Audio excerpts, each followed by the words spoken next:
What's up guys, this is Koro. Welcome sa ating OKX Wallet tutorial series at ito ang ating episode 20, which is how to use the built-in DEX aggregator in OKX Wallet.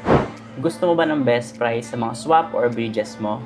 Huwag ka mag-alala kasi si OKX Wallet is my built-in DEX aggregator. So guys, sa mismong OKX Wallet, meron tayong tinatawag na built-in DEX aggregator. So ano nga bang ginagawa nito? So ang ginagawa nito is tumitingin to ng mga different DEXs during your transaction. So tinitignan niya kung ano yung mga fees sa mga different exchanges na to, tapos i-compare niya and sasuggest na sa'yo kung ano yung best na ruta. So pipiliin mo lang yung token, tapos at the same time, real time titignan ni OKX Wallet kung ano yung best fees para sa'yo. Mas okay to kasi makakatipid tayo sa gas fees and at the same time, lower yung ating slippage. Makakatipid din tayo ng oras dito kasi hindi natin manually compare yung mga prices sa different DEXs or DEX. So unlike before, no, manually titignan pa natin pa isa-isa yung mga different types of DEX, tapos titignan natin kung saan yung mas maliit yung fee and doon tayo mag-i-swap. Pero dito kay OKX Wallet, automatically chine-check nyo na to.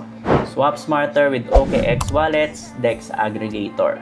Yun lang guys, try nyo na. If ever nagustuhan yung mga ganitong video, please consider subscribing. And if ever bago ka pa lang sa crypto at wala ka pang crypto wallet, please consider using OKX Wallet. So yung link is nasa description box natin or pwede mo rin scan itong QR code.